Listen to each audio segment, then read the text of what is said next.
그가 당신 곁에 없는 시간에도 당신 생각을 멈출 수 없게 만드는 비밀이 있다. 만나지 못하는 시간에 남자를 사로잡는 여자에게는 공통된 특징이 존재한다. 그것은 특별한 테크닉도 밀당도 아니다. 일상 속에 조용히 뿌리를 내리는 작은 마음가짐과 습관의 축적이다. 많은 여자들이 만나지 못하는 시간을 불안 속에서 보내고 있다. 그는 지금 뭘 하고 있을까 하고 생각한다. 나를 생각해 주고 있을까 하고 걱정한다. 혹시 다른 누군가와 함께 있는 건 아닐까 하고 의심한다. 그런 걱정이 머리에서 떠나지 않아 밤잠을 이루지 못하는 경우도 있다. 하지만 실은 만나지 못하는 시간이야말로 그를 더 끌어당길 기회다. 떨어져 있는데도 빨리 만나고 싶다고 느끼게 하는 여자가 있다. 그녀 생각이 머리에서 떠나지 않는다고 느끼게 하는 여자가 있다. 그런 여자에게는 비결이 있다. 대단한 밀당을 하지 않아도 자연스럽게 그가 당신을 떠올리게 된다.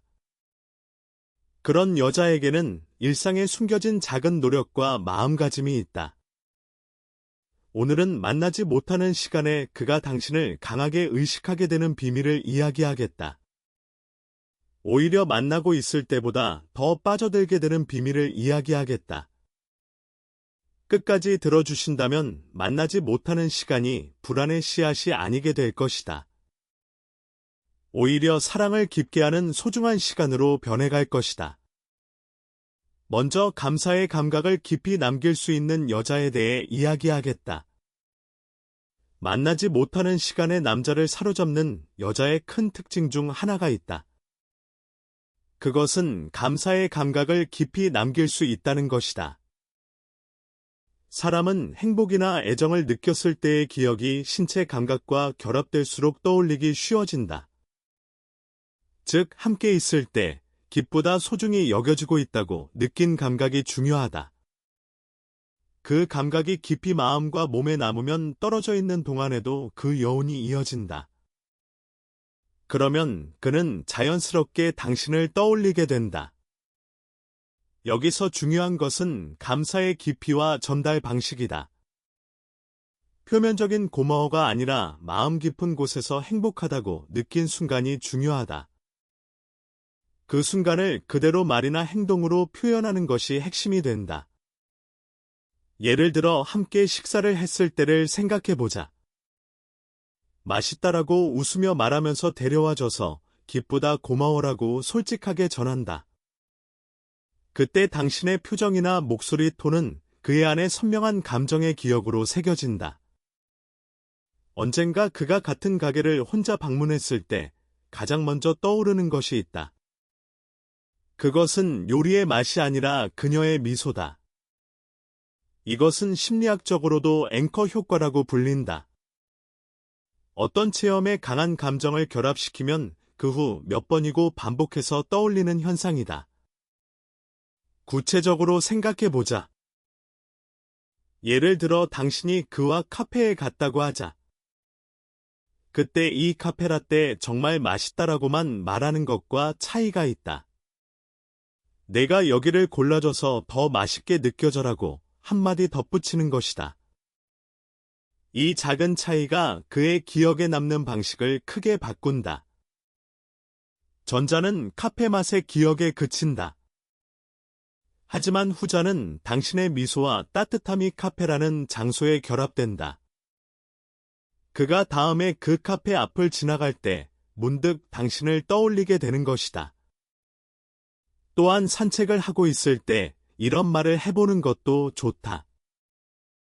이 길은 너와 걸으면 특별하게 느껴져라고 말해본다. 아무것도 아닌 한 줄기 길이 당신과의 추억의 길로 변한다. 그가 출퇴근 중에 그 길을 지날 때마다 당신의 옆모습이나 목소리를 떠올릴 것이다. 감사를 전하는 타이밍도 중요하다. 헤어질 때 전하는 감사는 특히 효과가 높다. 심리학에는 피크앤드 법칙이라는 것이 있다. 사람은 체험 중 가장 감정이 고조된 순간과 마지막 순간을 강하게 기억한다는 것이다. 그래서 헤어질 때 오늘 정말 즐거웠어, 고마워라고 진심으로 전하는 것이 중요하다. 그러면 그의 기억의 마지막에 당신의 따뜻한 말이 새겨진다. 그리고 그 기억이 만나지 못하는 시간에 문득 되살아난다. 그를 당신에 대한 그리움으로 가득 채우는 것이다. 반대로 만나지 못하는 시간에 불안이 커지는 여자가 있다. 이런 여자는 감사의 기억을 잘 남기지 못하는 경우가 많다. 그에게서 애정 표현이나 다정함을 받아도 바로 부족하다고 느껴버린다. 더 원한다고 느껴버린다. 그러면 그 자리에서 행복을 맛볼 수 없게 된다. 그 결과 그의 아내도 해준 것이 전해지지 않았다는 감각이 남는다. 만나지 못하는 시간에 떠올려지기 어려워지는 것이다. 여기서 중요한 것은 의무로서의 감사가 아니라는 것이다. 자연스럽게 솟아나는 감사를 상대에게 전하는 것이 중요하다. 작은 일이라도 바래다줘서 고마워라고 입에 담는다. 웃겨줘서 구원받았어라고 입에 담는다. 그것만으로 그의 안에서 당신의 존재는 기쁨을 주는 여자로 새겨진다. 더 나아가 감사에는 전달 방식의 다양성이 있다. 말뿐만 아니라 표정이나 행동으로도 전할 수 있다.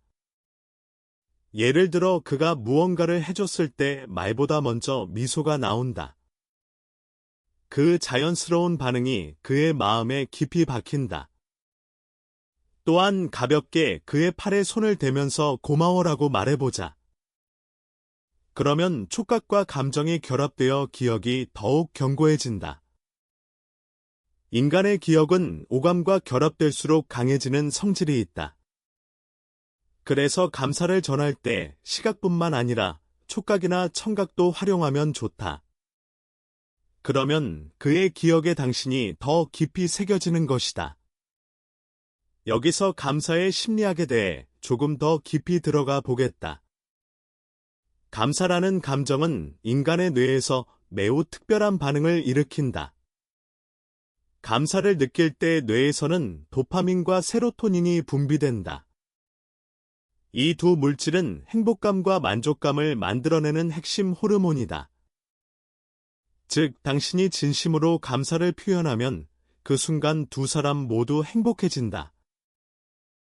그리고 그 행복한 감각이 기억에 깊이 각인되는 것이다. 이것은 단순히 예에 바른 것과는 전혀 다른 차원의 이야기다. 형식적인 감사는 뇌에 별다른 반응을 일으키지 않는다. 하지만 진심에서 우러나온 감사는 상대의 뇌에 강렬한 긍정적 반응을 만든다. 그래서 감사를 전할 때는 진심이 담겨야 한다. 억지로 하는 것이 아니라 정말로 느끼는 것을 표현하는 것이 중요하다. 감사의 구체적인 표현 방법에 대해 더 이야기해 보겠다. 감사를 전할 때 가장 효과적인 방법은 구체적으로 전하는 것이다. 단순히 고마워라고 하는 것보다 훨씬 강력하다. 예를 들어 내가 비 오는 날 우산을 가져다줘서 정말 감동했어라고 말한다. 네가 내 이야기를 끝까지 들어줘서 마음이 편해졌어라고 말한다. 이렇게 무엇에 대해 감사한지를 구체적으로 전하면 효과가 배가 된다. 왜냐하면 구체적인 감사는 상대에게 자신의 행동이 인정받았다는 느낌을 주기 때문이다. 남자는 자신의 노력이 인정받았을 때 큰 만족감을 느낀다. 그리고 그 만족감을 준 여자를 특별하게 기억하게 된다. 만나지 못하는 시간에 문득 그 기억이 떠오르면서 다시 만나고 싶어지는 것이다. 감사의 타이밍에 대해서도 조금 더 생각해보자.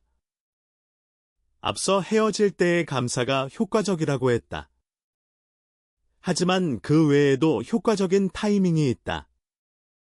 예를 들어 만나지 못하는 시간의 메시지로 감사를 전하는 것도 좋다. 어제 함께 보낸 시간이 정말 행복했어라고 다음날 보내는 것이다. 이렇게 하면 시간이 지나서도 감사의 감정이 이어지고 있다는 것을 전할 수 있다. 그는 그 메시지를 받고 어제의 시간을 다시 떠올리게 된다. 그리고 그 따뜻한 기억이 만나지 못하는 시간을 밝혀주는 것이다. 또한 예상치 못한 타이밍의 감사도 효과적이다. 아무 맥락 없이 갑자기 너 같은 사람이 내 곁에 있어서 정말 행복해라고 전한다. 이런 예상치 못한 감사는 그의 마음에 더 강하게 박힌다. 왜냐하면 예상하지 못한 긍정적 자극은 뇌에 더 강한 인상을 남기기 때문이다. 이것을 심리학에서는 간헐적 강화라고 부른다. 매번 같은 타이밍에 같은 말을 하면 익숙해져서 효과가 줄어든다. 하지만 예측할 수 없는 타이밍에 감사를 전하면 그 효과는 몇 배로 커진다. 감사와 관련하여 한 가지 더 중요한 것이 있다. 그것은 감사를 받는 것에 대한 태도다. 당신이 감사를 전하는 것도 중요하지만 그가 감사를 표현했을 때 그것을 제대로 받아들이는 것도 중요하다. 많은 여자들이 칭찬이나 감사를 받으면 아니야, 별것 아닌데라고 부정한다. 하지만 이것은 상대의 마음을 밀어내는 행동이다. 그가 고마워, 덕분에 즐거웠어라고 말했을 때 나도 즐거웠어라고 미소 지으며 받아들이자. 이 주고받음이 두 사람 사이의 감정적 유대를 더욱 강하게 만든다. 만나지 못하는 시간에 남자가 더 빠져드는 여자는 이런 특징이 있다. 함께 있는 시간의 감정을 저장하는 힘을 가지고 있다. 그가 혼자 있을 때 떠올리는 것은 불안이나 요구가 아니다. 함께 있어서 편안했다는 기억이다. 자신을 인정해줬다는 안심감이다. 그 기억이 있기 때문에 떨어져 있는 동안에도 빨리 만나고 싶다고 생각하게 된다. 더 기쁘게 해주고 싶다고 생각하게 된다. 즉, 감사의 감각을 남길 수 있는 여자는 만나지 못하는 시간조차 그를 사로잡을 수 있다. 이제 두 번째 특징으로 넘어가겠다. 혼자만의 시간도 기분 좋게 보낼 수 있는 여자에 대해 이야기하겠다. 만나지 못하는 시간에 남자가 더 빠져드는 여자의 두 번째 특징이 있다. 그것은 혼자만의 시간도 기분 좋게 보낼 수 있다는 것이다. 남자는 만나지 못하는 시간에 그녀가 어떻게 지내는지 무의식적으로 상상한다. 그때 분명 불안해서 짜증내고 있겠지라고 생각하게 하는 여자가 있다. 반면 혼자서도 즐겁게 지내고 있겠지라고 생각하게 하는 여자가 있다. 이 두 경우에서 그의 마음이 끌리는 정도의 큰 차이가 생긴다. 사람은 누구나 여유 있는 사람에게 끌린다. 혼자 있을 때도 기분 좋게 지낼 수 있는 여자는 자기 인생을 소중히 하는 사람이다. 취미를 즐기거나 친구와 웃거나 자기를 위해 시간을 쓸 수 있는 모습이 있다. 그 모습은 그에게 이 사람은 의존하지 않는다고 느끼게 한다. 자립적이고 존경할 수 있다고 느끼게 한다. 그 결과 만나지 못하는 시간에 지금 뭐 하고 있을까라고 그의 상상이 부풀어간다. 빨리 만나고 싶다고 느끼게 된다. 오히려 더 빠져들게 되는 것이다. 여기서 구체적인 예를 들어보겠다. 예를 들어 당신이 요리를 취미로 하고 있다고 하자. 만나지 못하는 주말에 새로운 레시피에 도전한다. 그 사진을 그에게 보낸다. 오늘 이거 만들어 봤어. 다음에 같이 먹자라고 가볍게 덧붙인다. 그는 그 사진을 보고 맛있겠다라고 생각한다. 동시에 그녀와 같이 먹고 싶다라고 느낀다. 당신이 충실한 시간을 보내고 있는 모습과 그에 대한 배려가 동시에 전해지는 것이다. 또한 독서를 좋아한다면 이 책 재미있어서 빠져들었어라고 공유하는 것도 좋다. 요가를 시작했다면 몸이 가벼워져서 기분 좋아라고 전하는 것도 좋다. 이런 보고는 자랑이 아니다. 당신이 자기 인생을 즐기고 있다는 사실을 자연스럽게 전하는 것이다. 그러면 그는 당신에게 안심과 존경을 느끼게 된다. 반대로 만나지 못하는 시간에 왜 연락 안 해라고 불안을 부딪히면 그는 부담을 느낀다. 내 생각하고 있어라고 묻는 것도 마찬가지다. 만나고 있을 때는 즐거워도 떨어져 있는 동안 에너지를 빼앗기는 관계는 오래가지 못한다. 남자에게 있어 이상적인 것은 만나지 못하는 시간에도 그녀가 기분 좋게 지내는 것이다. 그리고 그 모습이 전해지는 것이다. 예를 들어 사소한 일상 이야기를 공유해보자. 오늘 친구와 점심 먹어서 즐거웠어라고 가볍게 전한다. 요즘 읽고 있는 책이 재미있어서 빠져있어라고 가볍게 전한다. 그런 이야기를 받는 것만으로 그는 안심한다. 그녀는 자기 인생을 즐길 수 있는 사람이구나라고 생각한다. 자랑스러운 마음이 든다. 그리고 그런 그녀의 미소를 더 보고 싶다라고 생각하게 된다. 만나지 못하는 시간일수록 그리움이 쌓여간다. 여기서 자립한 여자의 매력에 대해 더 깊이 이야기해 보겠다. 자립한 여자의 매력은 남성 심리에 깊이 작용한다. 남자는 본능적으로 자기가 없어도 괜찮은 여자에게 끌리는 경향이 있다. 모순되게 들릴 수 있지만 이것은 사실이다. 자기가 없어도 행복해할 수 있는 여자이기 때문에 중요한 감정이 생긴다. 자기가 함께 있으면 더 행복하게 해줄 수 있다고 생각하고 싶어지는 것이다. 의존당하면 의무감이 생긴다. 하지만 자립한 상대에게는 선택받고 싶다는 욕구가 생긴다. 그래서 혼자만의 시간을 충실히 보내는 것이 결과적으로 그를 끌어당기는 힘이 된다. 여기서 자립에 대한 오해를 풀어두고 싶다. 자립이란 혼자서도 완벽하게 살 수 있다는 뜻이 아니다. 도움을 요청하지 않는다는 뜻도 아니다. 자립이란 자기 자신의 행복에 대한 책임을 타인에게 전가하지 않는 것이다. 자기 감정을 자기가 돌볼 수 있는 것이다. 물론 힘들 때 기대는 것은 좋다. 외로울 때 외롭다고 말하는 것도 좋다. 하지만 자기 행복의 전부를 상대에게 맡기지 않는 것이 중요하다. 이런 균형 감각을 가진 여자는 남자에게 매우 매력적으로 보인다. 왜냐하면 그녀와 함께 있으면 편안하기 때문이다. 부담을 느끼지 않기 때문이다. 그래서 만나지 못하는 시간에도 안심하고 자기 일에 집중할 수 있다. 그리고 자기 일을 하면서도 문득 그녀를 떠올리게 된다. 빨리 만나고 싶다고 느끼게 된다. 이것이 건강한 그리움이다.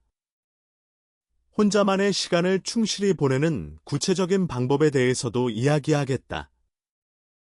먼저 취미를 가지는 것이 좋다. 무엇이든 좋다. 요리를 배우거나 그림을 그리거나 운동을 하거나 음악을 듣는 것이다. 중요한 것은 그 활동에 몰입할 수 있느냐다. 몰입할 수 있는 활동이 있으면 만나지 못하는 시간이 즐거워진다. 불안에 빠질 틈이 없어진다. 그리고 그 활동을 통해 성장한 자신을 다음에 만났을 때 보여줄 수 있다. 그는 그런 당신의 모습에 새로운 매력을 느낄 것이다. 또한 친구와의 시간도 소중히 하자. 연인만이 전부가 아니다. 친구와 웃고 이야기하고 함께 시간을 보내는 것은 당신의 인생을 풍요롭게 한다. 그리고 그 풍요로움이 연애에도 긍정적인 영향을 미친다. 친구와의 시간에서 얻은 에너지가 그와의 시간을 더 밝게 만든다. 자기 개발도 좋은 방법이다.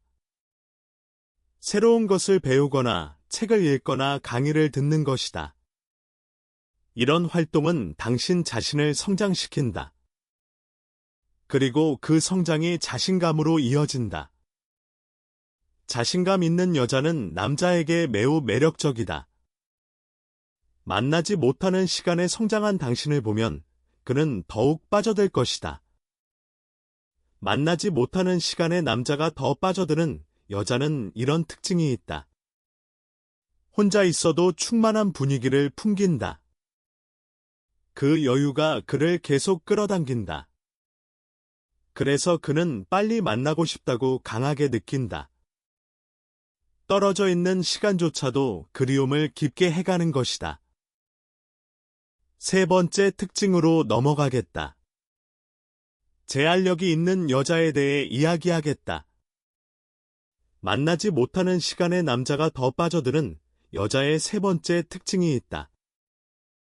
그것은 제한력이 있다는 것이다. 연애가 권태기에 빠지는 이유가 있다. 만나지 못하는 시간에 불안이나 의심을 상대에게 부딪히기 때문이다. 정말 나 좋아해라고 다그친다. 못 만나는 동안 바람 피우지 않았지라고 다그친다. 그러면 그의 마음은 무거워진다. 오히려 거리를 두고 싶어지게 된다. 그렇다면 어떻게 하면 좋을까? 그것은 불안을 욕구로 바꾸는 것이 아니다. 미래를 함께 즐기기 위한 제안으로 바꾸는 것이다. 예를 들어 빨리 만나고 싶다는 마음이 있어도 그대로 전하기만 하면 부담이 될 수 있다. 하지만 다음에 같이 저 가게에 가고 싶어라고 구체적으로 제안하면 달라진다. 배팅센터에서 네가 치는 거 보고 싶어라고 구체적으로 제안하면 달라진다. 그는 그거 재미있겠다라고 느낀다. 해줘야지라고 전향적인 마음으로 변한다. 이것은 남성의 뇌가 목적이 명확한 요구에 전향적으로 반응하는 성질이 있기 때문이다. 제안의 힘은 상상 이상으로 크다. 왜냐하면 제안에는 너와 함께 무언가를 하고 싶다는 메시지가 포함되어 있기 때문이다. 단순히 만나고 싶다고 말하는 것은 자기 욕구의 표현이다. 하지만 함께 저것을 하고 싶다고 말하는 것은 두 사람의 미래를 그리는 행위다. 이 차이는 그의 받아들이는 방식을 크게 바꾼다. 구체적으로 이런 제안이 효과적이다. 계절에 맞춘 제안이 있다. 벚꽃이 피면 꽃놀이 가자라고 말한다. 단풍 시즌에 드라이브하고 싶어라고 말한다. 그러면 그는 자연스럽게 그 풍경 속의 당신의 모습을 떠올린다. 취미와 관련된 제안도 있다. 저 영화 속편이 개봉하면 같이 보러 가자라고 말한다. 새로 생긴 카페가 궁금한데 다음에 가볼래라고 말한다. 그러면 그는 일상에서 그 정보를 접할 때마다 당신을 떠올린다. 체험형 제안도 있다. 도예 체험 해보고 싶은데 같이 어때라고 말한다. 요리교실에 둘이서 다니는 것도 재미있겠다라고 말한다. 그러면 그는 새로운 체험에 대한 기대와 당신에 대한 마음이 결합된다. 또한 제안은 둘이서 함께 즐기는 미래의 공유 체험을 그리는 것이다. 이 영화 같이 보고 싶어라고 전한다. 다음에는 여행으로 온천에 가고 싶어라고 전한다. 그러면 만나지 못하는 시간에 그는 자연스럽게 그 광경을 상상한다. 당신과 보내는 미래에 설렌다. 그 설렘이야말로 만나지 못하는 시간을 불안이 아닌 기대로 바꾼다. 그를 사로잡는 힘이 된다. 더 중요한 것은 제안이 강요가 아니라 초대라는 것이다. 그에게 밀어붙이는 것이 아니다. 너니까 가고 싶어라는 마음을 담는 것이다. 함께 체험하고 싶어라는 마음을 담는 것이다. 그러면 그는 자기가 특별히 선택되었다고 느낀다. 이 특별감이 만나지 못하는 시간에 그를 끌어당기는 최대의 요소가 된다. 제안의 요령이 하나 더 있다. 그것은 가벼움이다. 무거운 약속처럼 전하면 그는 부담을 느낀다. 하지만 할 수 있으면 좋겠다, 언젠가 갈 수 있으면 기쁘겠다라는 뉘앙스로 전하면 달라진다. 그는 자연스럽게 이루어줘야지라고 생각하게 된다. 이 미묘한 온도감이 중요하다. 몰아세우는 것이 아니라 꿈을 공유하는 것이다. 그 자세가 그의 마음을 가볍게 한다. 만나지 못하는 시간을 당신을 생각하는 시간으로 바꿔간다. 제안에 대해 조금 더 깊이 이야기해 보겠다. 좋은 제안에는 몇 가지 조건이 있다. 먼저 구체성이 필요하다. 언젠가 어딘가에 가자보다 다음 달에 저 카페에 가자가 더 효과적이다. 구체적일수록 그의 머릿속에 선명한 이미지가 그려지기 때문이다. 다음으로 상대의 관심사를 반영하는 것이 중요하다. 당신이 하고 싶은 것만 제안하면 일방적이 된다. 그가 좋아하는 것이나 관심 있어 하는 것을 포함시키면 더 효과적이다. 예를 들어 그가 야구를 좋아한다면 다음에 야구 경기 같이 보러 가자라고 제안한다. 그가 맛집 탐방을 좋아한다면 여기 새로 생긴 라멘집 같이 가볼래라고 제안한다. 이렇게 그의 관심사를 반영하면 그는 더 적극적으로 반응할 것이다. 그리고 제안에는 감정을 담는 것이 중요하다. 단순한 정보 전달이 아니라 너와 함께여서 특별하다는 감정을 담아야 한다. 같은 카페라도 혼자 가는 것과 너와 같이 가는 것은 완전히 다르잖아라고 말한다. 이 한마디가 제안을 단순한 계획에서 사랑의 표현으로 바꿔준다. 만나지 못하는 시간에 남자가 더 빠져드는 여자는 이런 특징이 있다. 단지 만나고 싶다고 바라는 것이 아니다. 다음에 만나면 이런 것을 함께하고 싶다는 미래를 제안할 수 있는 여자다. 그 한마디가 그의 마음을 가볍게 하고 만나지 못하는 시간을 당신을 생각하는 시간으로 바꿔가는 것이다. 네 번째 특징으로 넘어가겠다. 그가 자주 가는 장소를 공유할 수 있는 여자에 대해 이야기하겠다. 만나지 못하는 시간에 남자가 더 빠져드는 여자의 네 번째 특징이 있다. 그것은 그가 자주 가는 장소를 공유할 수 있다는 것이다. 연애에서 둘만의 특별한 추억을 만드는 것은 물론 중요하다. 하지만 실은 그것 이상으로 효과적인 것이 있다. 그가 평소 이용하는 장소를 함께 체험하는 것이다. 왜냐하면 그 장소가 그에게 일상의 일부일수록 당신을 떠올릴 계기가 늘어나기 때문이다. 예를 들어 그가 단골인 꼬치구이 집이나 라멘 집이 있다고 하자. 평소에는 혼자나 친구와 가는 장소에 당신과 함께 간 적이 있다고 하자. 그러면 그 가게에 발을 들일 때마다 그때 그녀와 왔었지라고 떠올린다. 이것은 심리학에서 공간 앵커 효과라고 불리는 것이다. 장소와 감정이 결합되면 그 장소를 방문할 때마다 감정의 기억이 되살아나는 구조다. 즉, 당신과 보낸 감정이 그 장소에 새겨진다. 만나지 못하는 시간에 그가 그 장소를 이용할 때마다 당신의 존재가 되살아나는 것이다. 이 효과를 최대한 살리기 위해서는 특별한 장소보다 그의 일상에 녹아든 장소를 선택하는 것이 중요하다. 고급 레스토랑에서의 추억도 멋지다. 하지만 거기에 가는 것은 1년에 몇 번일 수 있다. 그러나 그가 일주일에 2번 다니는 식당이라면 달라진다. 일주일에 2번 당신을 떠올리게 되는 것이다. 빈도의 차이는 기억의 강도에 직결된다. 더 나아가 이 방법에는 부수적인 효과도 있다. 예를 들어 그가 자주 가는 바에 당신도 함께 간 적이 있다고 하자. 그 장소는 그녀와 함께 온 추억의 장소로 변한다. 그러면 그는 무의식적으로 느끼게 된다. 여기에 다른 여자를 데려오면 그녀를 배신하는 것이 된다고 느낀다. 행동의 브레이크가 걸리는 것이다. 특별한 고급 레스토랑에 가는 것도 멋지다.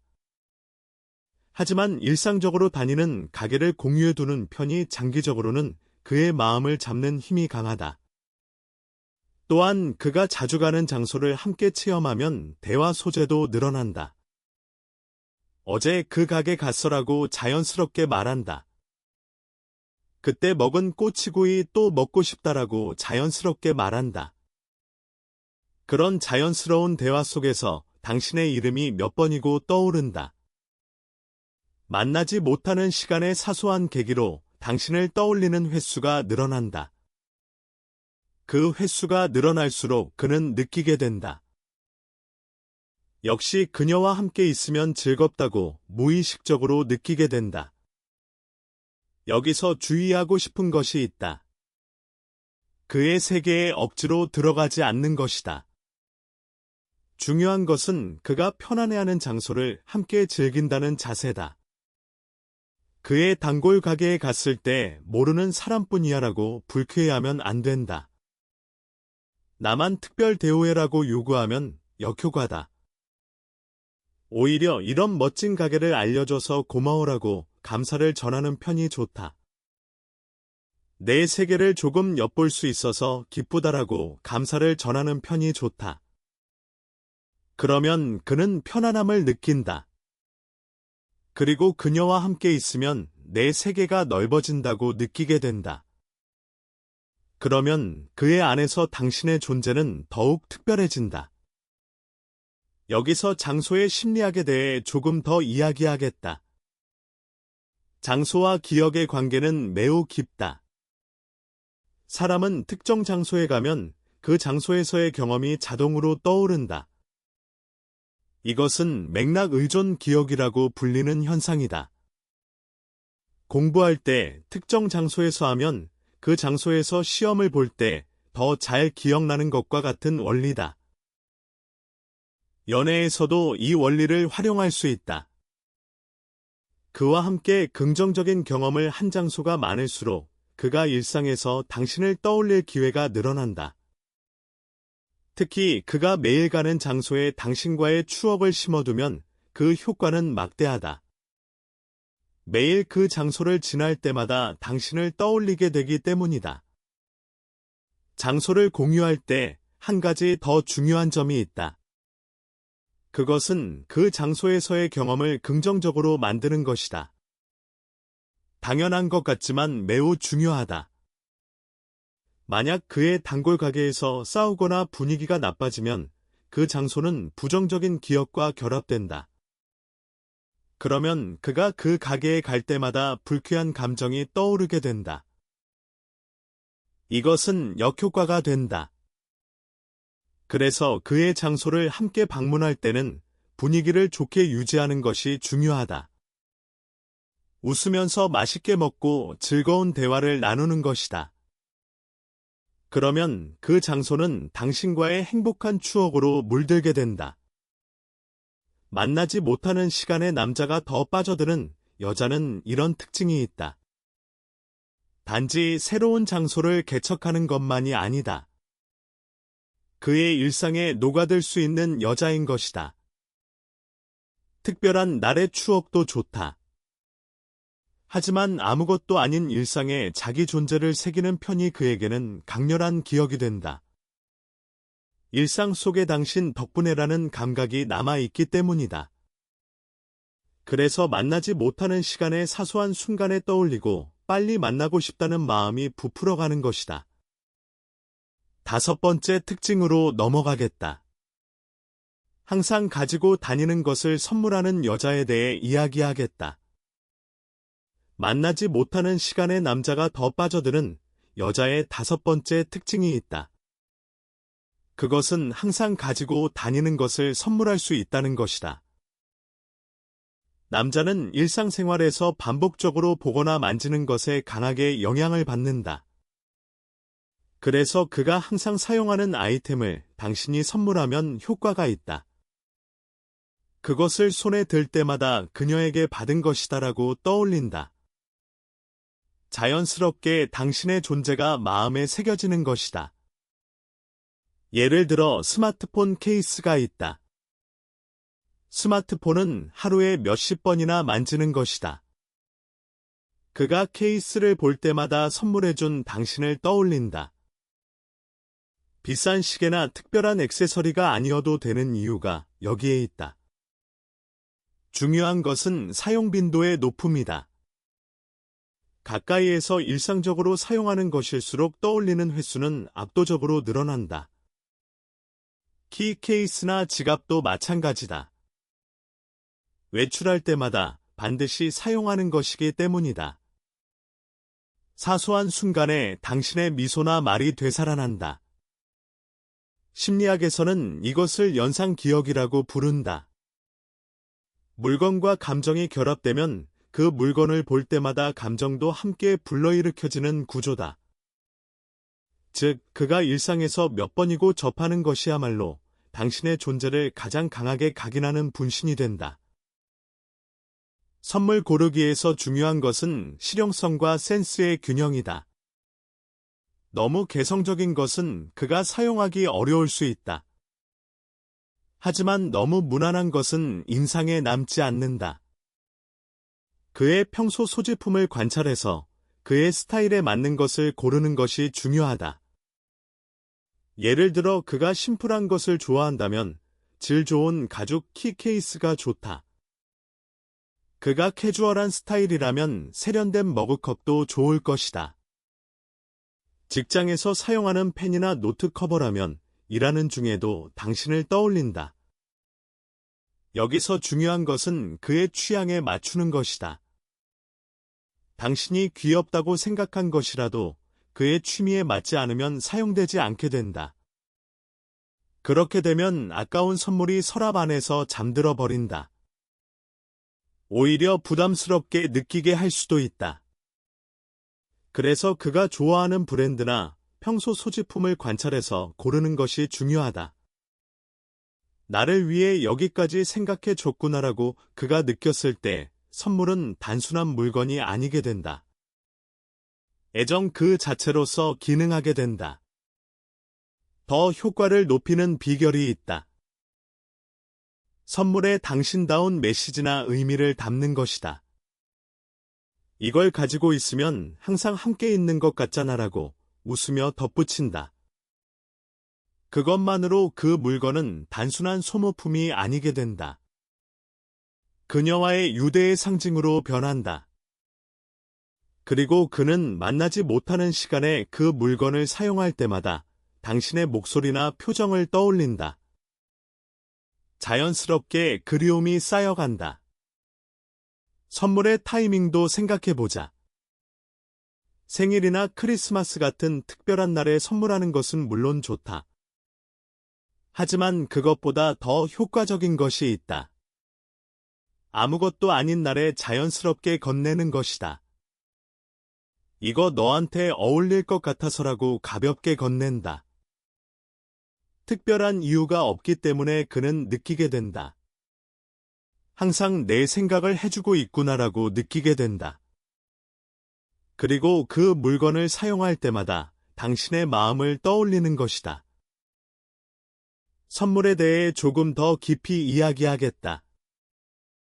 선물의 심리학에서는 선물의 가치보다 그 안에 담긴 마음이 더 중요하다고 한다. 비싼 선물이라도 마음이 담기지 않으면 감동이 적다. 반면 저렴한 선물이라도 상대를 깊이 생각한 흔적이 보이면 감동이 크다.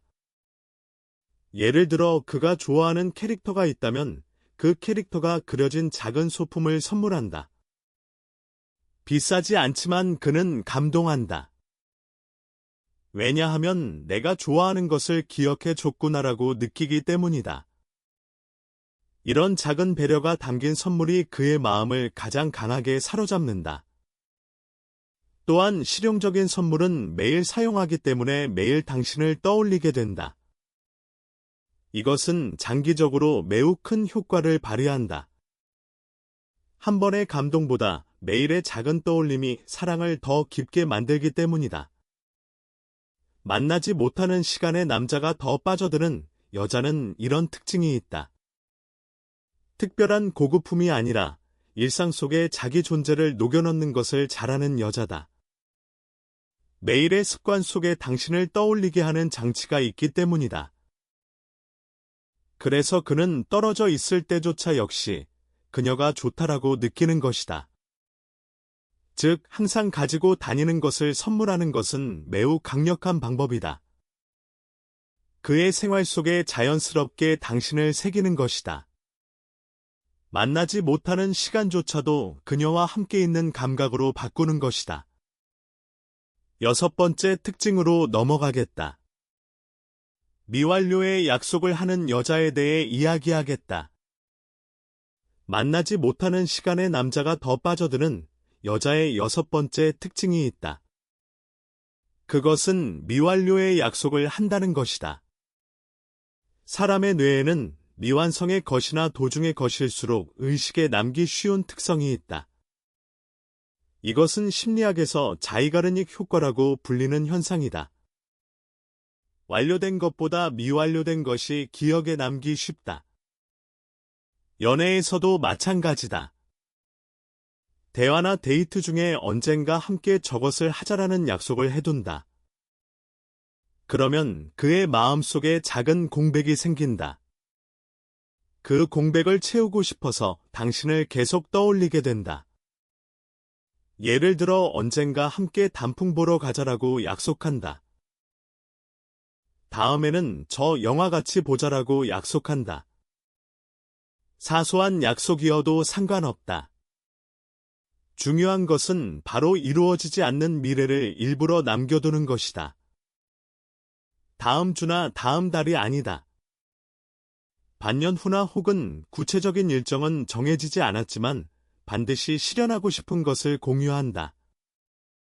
그 미완료의 약속은 그에게 빨리 그녀를 만나고 싶다는 마음을 강화하는 씨앗이 된다. 더 효과적인 것은 그 약속을 귀엽고 무겁지 않은 형태로 전하는 것이다. 꼭이야 기대하고 있을게라고 웃으며 말한다. 그러면 그는 자연스럽게 이루어줘야지라고 생각한다. 반대로 언제 해줄 거야라고 다그치면 역효과다. 정말 실현할 거야라고 다그쳐도 역효과다. 의무감이 생기기 때문이다. 가볍게 미래를 그리면서 그가 스스로 이루고 싶다고 느끼게 하는 것이 요령이다. 미완료의 약속에는 하나 더 큰 힘이 있다. 그것은 둘이서 함께 이루는 미래라는 의미를 가진다는 것이다. 그 혼자가 아니라 당신과 함께 체험하는 것이기 때문에 특별하다. 만나지 못하는 시간에 문득 그 미래를 상상한다. 그녀와 같이 가면 즐겁겠지라고 생각할 때마다 그의 안에서 당신의 존재감은 점점 커져간다. 미완료의 약속은 연애 속에 여백을 남긴다. 완결되지 않은 미래가 있기 때문에 그는 만나지 못하는 시간에도 설렌다. 빨리 만나서 이어서 하고 싶다고 설렌다. 당신과 함께 걸어갈 미래가 항상 머릿속에서 업데이트되기 때문이다. 그래서 그는 떨어져 있어도 빠져든 채로 있는 것이다. 자이가르닉 효과에 대해 조금 더 깊이 설명하겠다. 이 효과는 1920년대 심리학자가 발견한 것이다. 레스토랑의 웨이터가 아직 계산하지 않은 주문은 정확히 기억하는데 계산이 끝난 주문은 바로 잊어버린다는 관찰에서 시작되었다. 즉, 미완료된 과제는 내가 계속 처리하려고 하기 때문에 의식에 남는 것이다. 연애에서 이것을 활용하면 매우 강력한 효과를 발휘한다. 당신과의 약속이 아직 이루어지지 않았기 때문에 그의 뇌는 계속 그것을 처리하려 한다. 즉, 계속 당신을 떠올리게 되는 것이다. 이 효과를 극대화하려면 약속의 수를 적절히 유지하는 것이 중요하다. 너무 많은 약속은 오히려 부담이 될 수 있다. 하지만 항상 하나나 둘 정도의 미완료 약속이 있으면 이상적이다.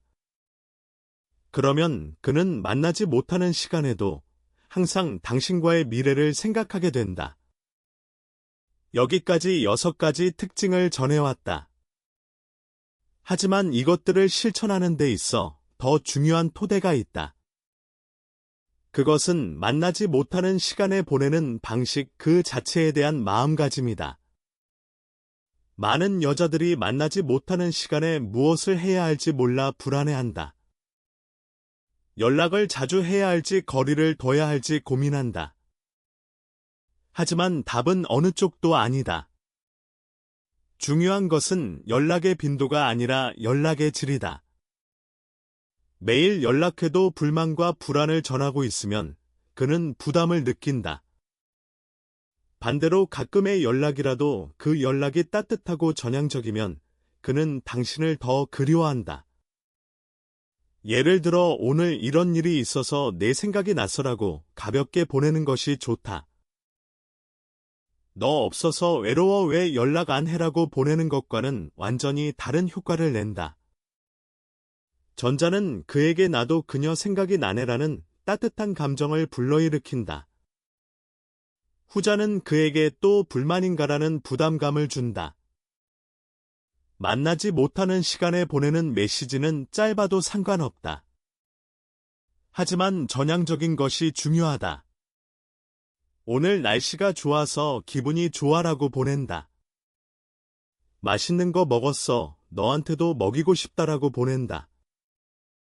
이런 일상적인 공유가 효과적이다. 이런 메시지는 그에게 감각을 준다. 그녀는 자기 인생을 즐기고 있구나 그러면서도 나를 생각해주고 있다는 감각이다. 그 감각이 그를 당신에게 더 끌어당긴다. 또한 만나지 못하는 시간에 자기 관리를 하는 것도 중요하다. 새로운 취미를 시작하거나 공부를 하거나 운동을 하는 것이다. 이렇게 하면 2가지 효과가 있다. 하나는 당신 자신이 더 매력적인 사람이 되는 것이다. 또 하나는 만났을 때 이야기할 소재가 늘어나는 것이다. 그에게 요즘 이런 것을 배우고 있어라고 말할 수 있다.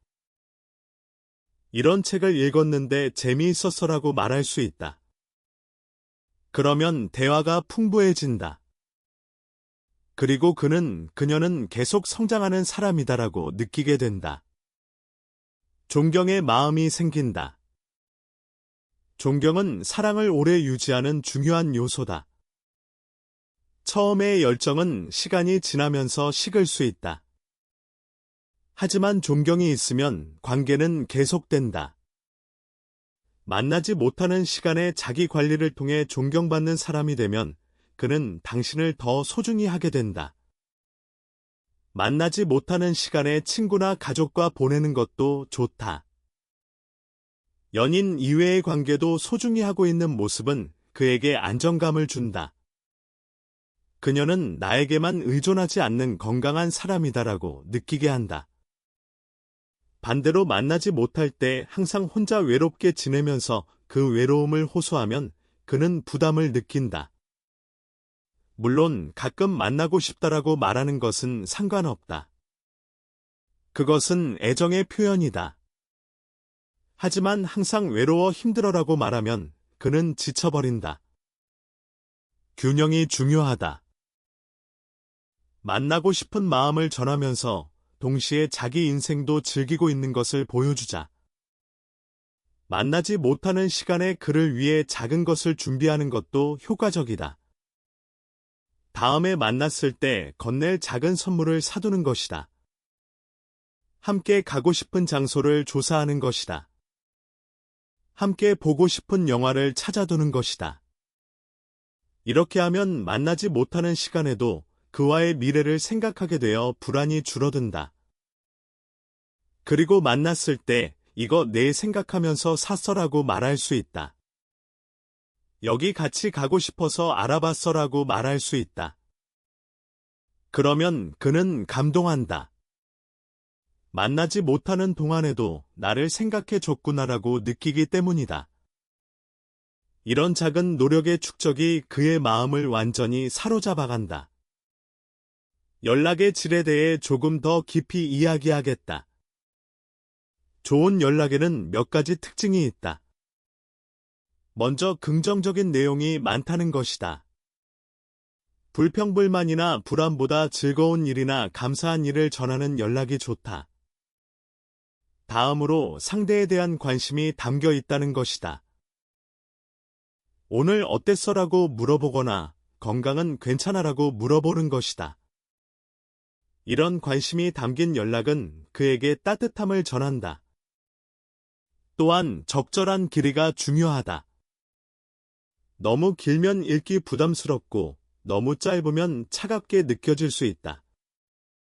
상황에 맞는 적절한 길이로 보내는 것이 좋다. 그리고 타이밍도 중요하다. 그가 바쁜 시간에 계속 연락하면 부담이 된다. 그의 생활 패턴을 파악해서 적절한 타이밍에 연락하는 것이 좋다.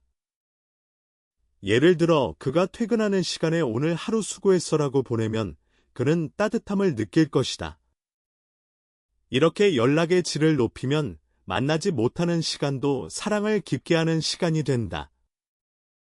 여기서 만나지 못하는 시간에 보내는 방식에 대해 한 가지 비유를 들어보겠다. 사랑에서 함께하는 시간과 떨어져 있는 시간은 대립하는 것처럼 보인다. 하지만 실은 이 둘은 서로 녹아드는 것이다. 함께 있는 시간에 애정을 깊게 하고 그 여운을 만나지 못하는 시간에 가져간다. 그리고 만나지 못하는 시간을 즐기면서 미래를 그리고 다음에 만났을 때 더 사랑이 깊어진다. 이렇게 두 시간은 서로 영향을 미치면서 조화를 이루고 관계를 키워간다. 자연체로 있으면서 변화를 두려워하지 않는 자세가 중요하다. 연애에서도 그에게 의존하지 않게 밀어내는 것도 아닌 유연한 조화를 이루는 여자가 매력적이다. 만나지 못하는 시간을 불안으로 채우는 것이 아니라 여백과 조화로 바꿀 수 있는 사람이 있다. 그런 사람은 그에게 없어서는 안 될 존재가 된다. 만나지 못하는 시간에 보내는 방식 하나로 관계의 질이 변한다는 것을 다시 한번 강조하고 싶다. 불안에 빠져서 그를 다그치거나 의심하면 관계가 멀어진다. 반대로 자기 인생을 충실히 하면서 그를 생각하면 관계가 깊어진다. 당신이 어떤 태도를 취하느냐가 그의 마음을 결정한다. 그가 당신을 떠올릴 때 어떤 감정이 동반되느냐가 중요하다. 만약 당신을 떠올릴 때마다 불안하다, 힘들다라는 감정이 동반되면 어떻게 될까? 그는 점점 만나고 싶지 않게 된다. 하지만 당신을 떠올릴 때마다 편안하다, 행복하다라는 감정이 동반되면 달라진다. 그는 점점 더 만나고 싶어진다. 그 감정을 결정하는 것은 당신의 태도인 것이다. 함께 있을 때 감사하고 전향적인 에너지를 주는 것이 중요하다. 떨어져 있을 때도 불안을 부딪히지 않는 것이 중요하다. 이것이 만나지 못하는 시간에 그를 사로잡는 핵심이다. 자기 관리와 성장에 대해 조금 더 이야기하겠다. 만나지 못하는 시간은 자기 자신에게 투자할 수 있는 귀중한 시간이다. 이 시간을 어떻게 활용하느냐에 따라 당신의 매력이 달라진다. 그리고 그 매력의 변화가 그에게 전해지면 그는 더욱 빠져들게 된다. 구체적으로 어떤 자기 관리가 효과적인지 생각해보자. 먼저 외면적인 관리가 있다. 운동을 해서 건강한 몸을 만드는 것이다. 스킨케어를 꾸준히 하는 것이다. 패션에 관심을 갖는 것이다. 이런 외면적인 변화는 다음에 만났을 때 바로 눈에 띈다. 그는 왠지 더 예뻐진 것 같다라고 느끼게 된다. 그리고 만나지 못하는 동안 뭘 한 거지라고 궁금해한다. 다음으로 내면적인 성장도 중요하다. 새로운 지식을 쌓거나 관점을 넓히는 것이다. 책을 읽거나 강의를 듣거나 새로운 경험을 하는 것이다. 이런 내면적 성장은 대화의 깊이를 바꾼다. 만났을 때 더 풍부한 대화가 가능해진다. 그는 그녀와 이야기하면 항상 새로운 것을 배우게 된다라고 느끼게 된다. 이 느낌이 존경으로 이어지고 존경이 더 깊은 사랑으로 이어진다. 또한 감정적인 성숙도 중요한 자기 관리다. 자기 감정을 이해하고 다루는 능력을 키우는 것이다. 왜 불안한지, 왜 화가 나는지를 이해하는 것이다. 이런 감정적 성숙은 관계의 질을 크게 높인다. 감정적으로 성숙한 여자는 사소한 일에 흔들리지 않는다. 그 안정감이 그에게 큰 안심을 준다. 그리고 그 안심이 더 깊은 신뢰로 이어지는 것이다. 마지막으로 자기 자신을 사랑하는 것의 중요성을 이야기하겠다. 만나지 못하는 시간에 불안해지는 근본적인 이유가 있다. 자기 자신에 대한 확신이 부족하기 때문이다. 나는 사랑받을 가치가 있을까라는 불안이 있다. 그가 나를 계속 좋아해 줄까라는 불안이 있다. 하지만 당신이 자기 자신을 사랑하면 이런 불안은 줄어간다.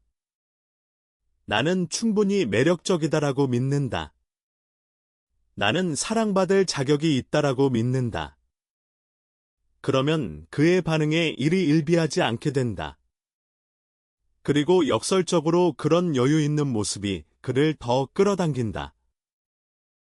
자기 자신을 사랑하는 것은 이기적인 것이 아니다. 오히려 건전한 관계의 토대다. 자기를 사랑하지 못하면 상대에게 끊임없이 확인을 구하게 된다. 나 사랑해라고 물어야 한다. 내가 좋아라고 물어야 한다. 그러면 상대는 지쳐버린다. 하지만 자기를 사랑할 수 있으면 상대의 사랑을 여유 있게 받아들일 수 있다. 확인하지 않아도 괜찮다. 왜냐하면 자기 자신이 자기를 사랑하고 있기 때문이다. 자기 사랑에 대해 조금 더 깊이 이야기하겠다. 자기 사랑이란 무엇일까? 그것은 자기 자신에 있는 그대로를 받아들이는 것이다. 장점도 단점도 모두 포함해서 자기 자신을 인정하는 것이다. 완벽한 사람은 없다. 누구에게나 부족한 점이 있다. 하지만 그 부족한 점까지 포함한 자기 자신을 사랑하는 것이 중요하다. 자기 사랑을 실천하는 방법은 여러 가지가 있다. 먼저 자기 자신에게 친절한 말을 하는 것이다. 오늘도 잘했어라고 자기 자신에게 말한다. 충분히 노력하고 있어라고 자기 자신에게 말한다. 이런 자기 긍정이 자기 사랑의 기초가 된다.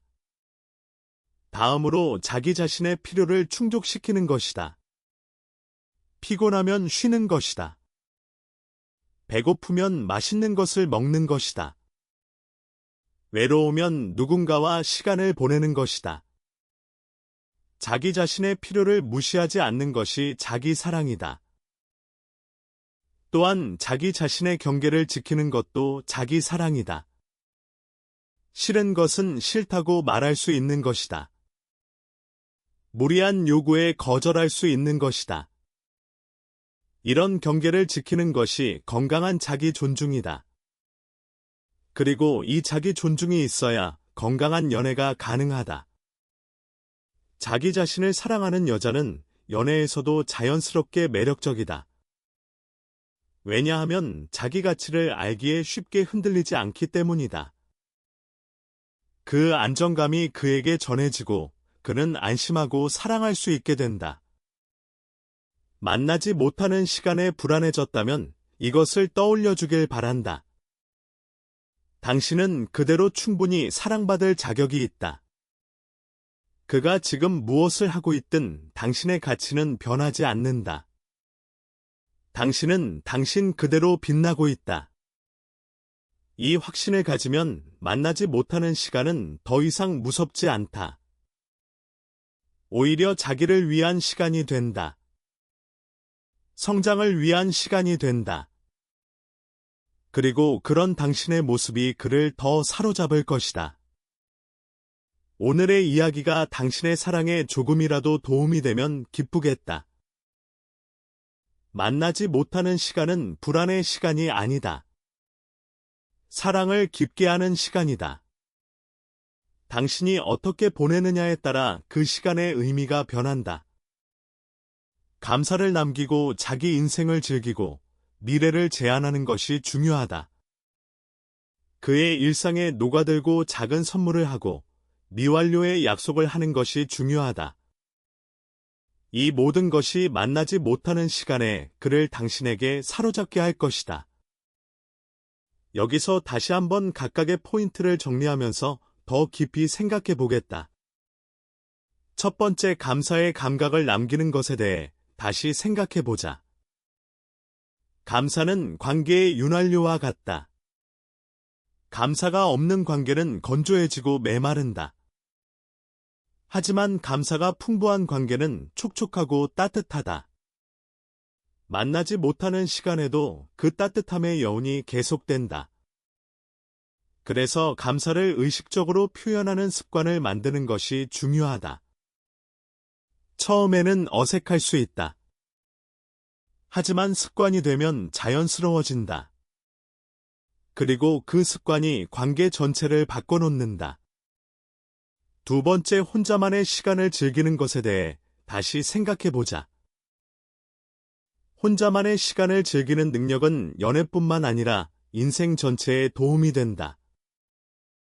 타인에게 의존하지 않고 자기 자신을 행복하게 할 수 있는 능력이기 때문이다.